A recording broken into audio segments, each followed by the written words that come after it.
When you first open your eyes in the morning, there's that moment of stillness. For a few seconds, you don't remember who you are, where you're going, or what you have to deal with. It's like everything's been wiped clean for a second. And in that brief pause, you feel something, a quiet, unexplained peace. But then the world catches up to you. Your phone buzzes, messages roll in, reminders, bills, memories, plans. And just like that, the peace slips away. In its place comes a kind of urgency, maybe even a sense of lack you've never been able to fully name. That feeling that something's missing, like you're always this close to being truly happy, but somehow just a little too late. And that exact feeling is what we're diving into in this video. Because as a Stoic man, maybe you've already realized, real joy doesn't come from the outside. It's not the result of anything. It's a state of being. And that state can't be bought. You can only reach it, most of the time the hard way, through loss, through silence, through being alone with yourself.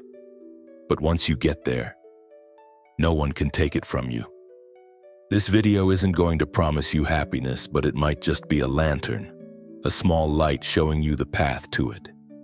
And as you walk that path step by step with the Stoics as your guide, you might realize that emptiness you felt. It was never out there. The answer was always within. You just needed to remember it. Why do we always want more? Why can't we ever just say, I'm happy, and truly mean it, without waiting for the next thing? A promotion, a new relationship, more money? Every time we get something new, it brings a little joy, but just for a while. Then it fades. A Stoic man, once he realizes this, stops looking outward, because he understands something most people never do. What he's been chasing isn't happiness. It's addiction, an addiction to pleasure.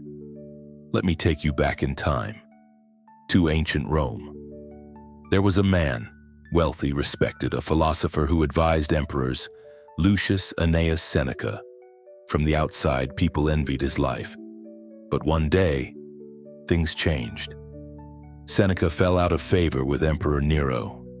He was kicked out of the palace, stripped of his wealth. Everything he had built over the years, gone in a single day. And what happened next? Nothing. He didn't lose a single ounce of inner peace. In fact, he wrote this in his journal. A man must live knowing that everything he has can be taken, and if it is, nothing inside him should be lost. That is what true joy means to a Stoic. Not holding on to what you have, but remaining whole when you lose it. Because joy that comes from the outside can be taken from the outside, but the kind that comes from within, that kind stays with you. Even today, this lesson still rings true. Scroll through social media, vacations, cars, parties, laughs. But that joy, it's momentary. You can't build a life on it, because it's all external, and everything external is temporary. Once a Stoic man understands this, he stops asking, what will make me happy? And starts asking, what am I addicted to? Because anything you're addicted to has the power to break you. And addictions often disguise themselves as joy. Seneca's fall was actually his rise. From that day on, his writings weren't just philosophy. They were lived truth. The calm words of a man who had lost everything and didn't break. So I'll leave you with a question. The things you have right now, do they truly belong to you? Or are they only valuable because you've convinced yourself you can't be happy without them? The moment you can answer that honestly, the moment you can imagine waking up one morning with nothing and still feel peace, that's when you'll know you've stepped into the kind of joy the Stoics spoke of. The outside world is noisy, expectations, pressure, people. But what about your inner world? If there's noise there too, that's when you truly feel lost. For a Stoic man, the goal isn't to escape the noise, it's to remain still within it. To walk through crowds and still be alone with yourself. To be surrounded by chaos yet untouched by it. And in this part, I want to introduce you to someone who lived exactly like that. Marcus Aurelius. Yes, an emperor, but not the kind drunk on power and luxury. He was the kind of man who before every battle sat in the corner of his war tent, quietly writing in his journal. Imagine it. Tens of thousands of soldiers under his command, hundreds of cities under his rule, the fate of a vast empire resting on his shoulders. And yet, there he is, jotting down quiet thoughts in a notebook he called Meditations. The more he wrote, the simpler his thoughts became. And as they simplified, so did his mind. And then he wrote this: "The clarity of your inner reason is the only true refuge." This wasn't just a nice quote. It was a lifeline, a piece of real wisdom born in real chaos. Because Marcus wrote that during one of the most brutal times in Roman history. Plagues, constant wars at the northern border, betrayal inside the palace. And still, he kept the same routine. Every morning, stillness, writing, thinking, returning to himself. He knew something most of us forget. The chaos is always out there. But unless you let it in, it can't harm you. Today we live in the same kind of noise. Deadlines, breakups, bills, every day a new battlefield. And without realizing it, we fill our minds to the brim. And joy? It drowns in the clutter. That's why being like Marcus Aurelius is still possible.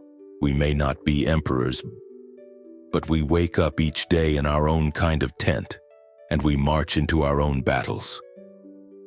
But that first moment in the morning, before the world enters, can still be ours. We can clear the mind. We can slow down. We can come home to ourselves. Stoic joy isn't loud.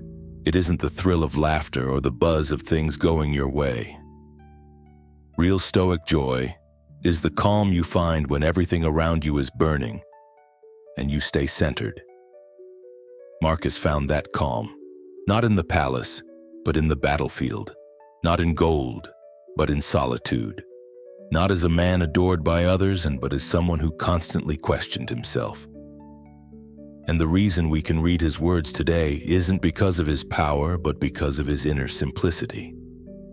And for the Stoic man, simplicity is everything. To filter every thought, to observe every emotion, to pause and question every reaction. This practice creates silence, and from that silence, joy can grow. So I'll leave you with a quiet task. Tomorrow morning, right after you wake up, before your brain remembers the world, just listen. Listen to the inside, because as Marcus said, if the mind within you remains unmoved, nothing can move you. Some people are born one step ahead. Others start off in chains. It's not their choice. But what truly defines a man is not how he starts, but how he faces the hard things. For a Stoic man, hardship isn't the enemy. It's a gift, because challenges show you who you really are. They test your patience, reveal your courage, and sometimes they shape you into your strongest self. Let me take you back to Rome, to the story of a man raised in its shadows. His name was Epictetus.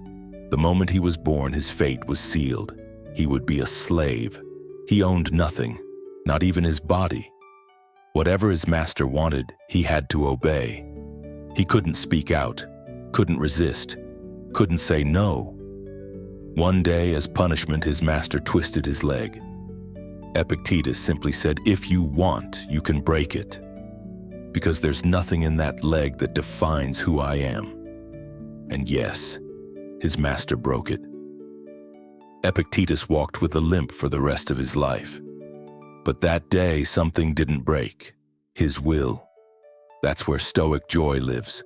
Your body can be harmed. Your possessions can be taken. People you love may leave you. But if you never betray yourself, the world can never defeat you. Epictetus began life as a slave, but he became one of the greatest teachers of Stoicism because he understood something most don't. True freedom isn't about the absence of chains. True freedom is having a power inside you that no one can take, and that power is born through hardship. Modern life tries to sell us comfort as the goal. Easy paths, quick fixes, painless choices, but comfort doesn't make you grow. It only numbs you. Real growth? It comes from the kind of pain that burns but also wakes you up. That's why a Stoic man doesn't run from struggle, he welcomes it. When pain shows up, he doesn't ask, "Why me?" He asks, "What is this here to teach me?" Epictetus is the answer to that question. He hit rock bottom, but didn't drown there. Instead, he learned to breathe in it. And from that place, he spoke to us. To his students, he'd repeat this line again and again. Don't worry about the things you can't control. The only thing you ever truly control is how you respond. That quote doesn't come from a broken man. It comes from a man who ruled his inner kingdom. Your challenges today might look different. Maybe you're alone. Maybe you're drowning in debt. Maybe you feel like you don't belong anywhere. But look closely. These feelings aren't here to destroy you. They're here to shape you. And if you stop fighting them, if you learn to breathe with them, then nothing will ever break you again. Because your joy won't come from the outside. It'll be forged in fire. Epictetus lived as a crippled slave, but walked taller than most kings because his spirit was free. And you have that same power. All it takes is one decision. This pain won't consume me. This pain will build me. To own things, it's one of the ways we try to make sense of the world. Houses, cars, achievements, relationships. But what if one day you lost it all? What would you feel? What would you do? A Stoic man asked this question long before we ever did. But he wasn't a philosopher. He was a psychiatrist, Viktor Frankl. In the 1940s, he was dragged into one of Nazi Germany's death camps. Everything he had was taken from him. His family, his career, his freedom, everything.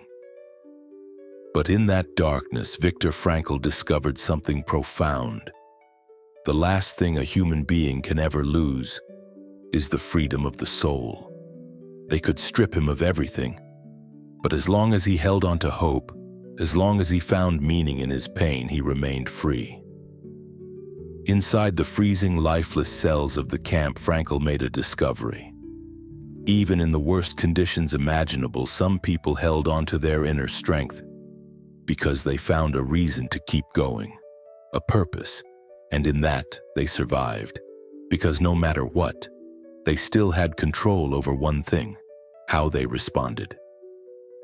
One day, as his body was failing, Frankl asked himself, "What is this pain here to teach me?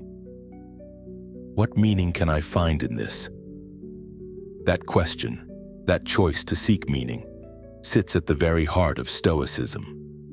Don't grieve over what you don't have. Don't lose yourself in things you can't control. Because your freedom doesn't live out there. It lives in here. Frankl's life is real-world proof of the Stoic mindset. Not owning anything didn't break him. It set him free.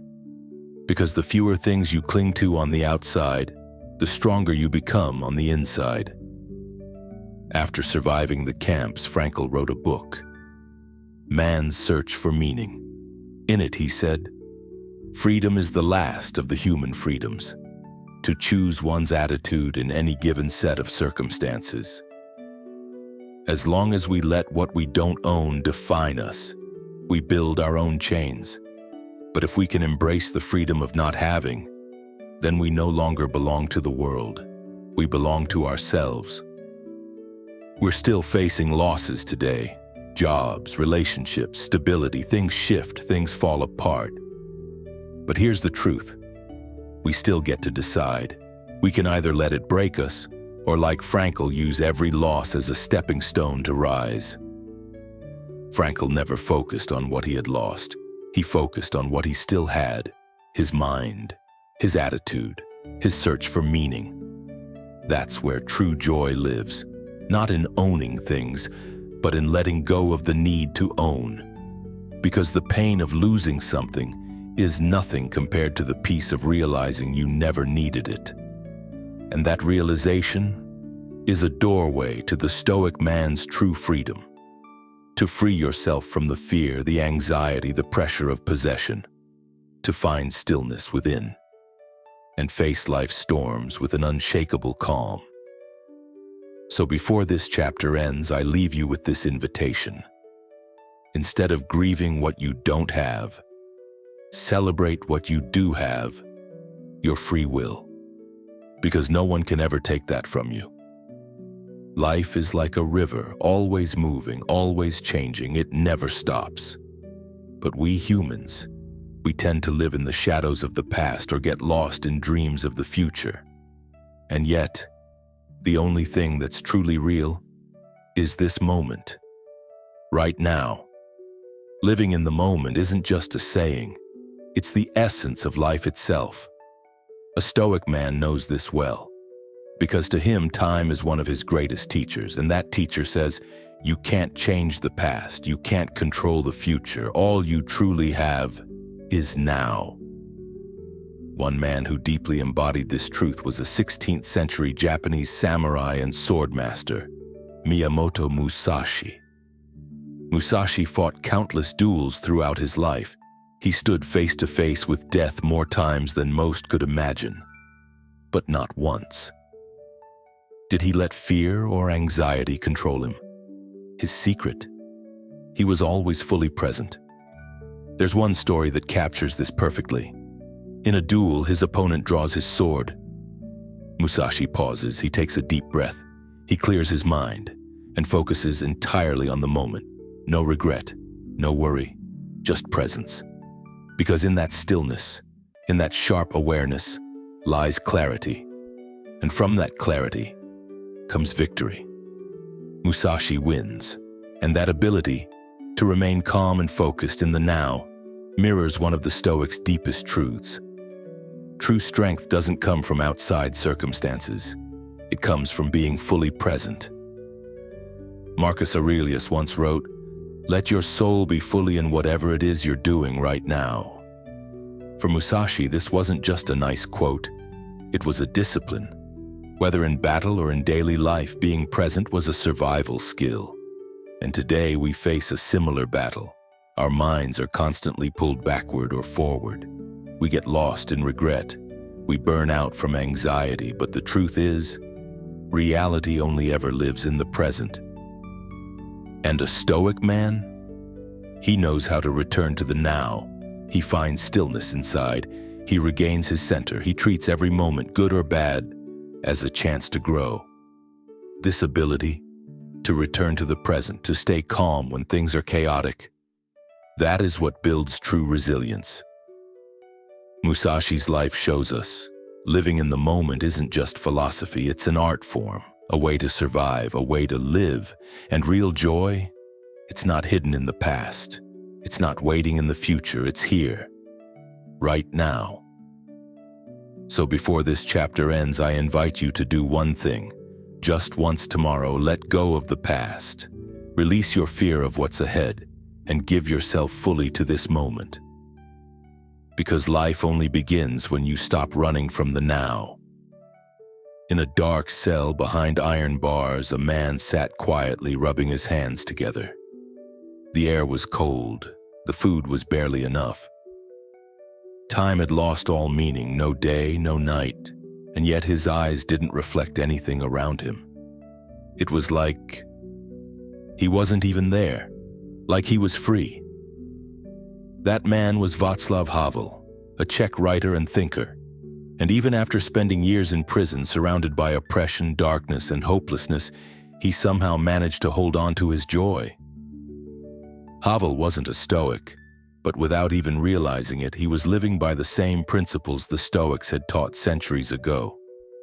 He didn't fight what he couldn't control. He accepted things as they were. He took charge of his thoughts. It wasn't what happened to him, but how he chose to see it. That's what shaped his destiny. And that awareness gave him the strength to smile, even behind bars. Because joy isn't something that just happens. It's a choice. For a Stoic man, joy doesn't come from the outside world, it comes from within. That's why he can feel peace even when he's surrounded by enemies. He can feel whole even when he's alone. Joy isn't found in loud laughter or wild celebrations. It's in the steam rising from a simple cup of tea. It's in a good book, a loyal friend, a quiet moment of truth. Marcus Aurelius once said, "The sun may set, but it will rise again." Your life's sun, however, fades a little more with every setting. That quote reminds us how precious time really is. But it's also a call to action. Don't wait for joy. It's already here, today, in this very moment. Now take a second and think. What really brought you joy in life? Was it big achievements? Or maybe just a morning walk? The sound of someone you love laughing? The peace you felt in the middle of a silent night? The Stoic man finds joy not just at the destination, but in the journey itself. He can smile even in the heat of battle, because he knows there's only one thing he truly controls: his own mind. And when that mind is in harmony, nothing outside can shake him, not even a world on fire. Even after prison, Havel said the biggest lesson he learned was this: hope isn't the answer, peace with reality is. Because accepting reality is the first step in transforming pain. And that step, that's the door the Stoic man walks through to find joy. Now it's your turn. What's out there isn't what matters. How you think about it does. Life won't always go your way, but your mind can. Joy isn't out there. It's right here, inside you, right now. Thank you for watching.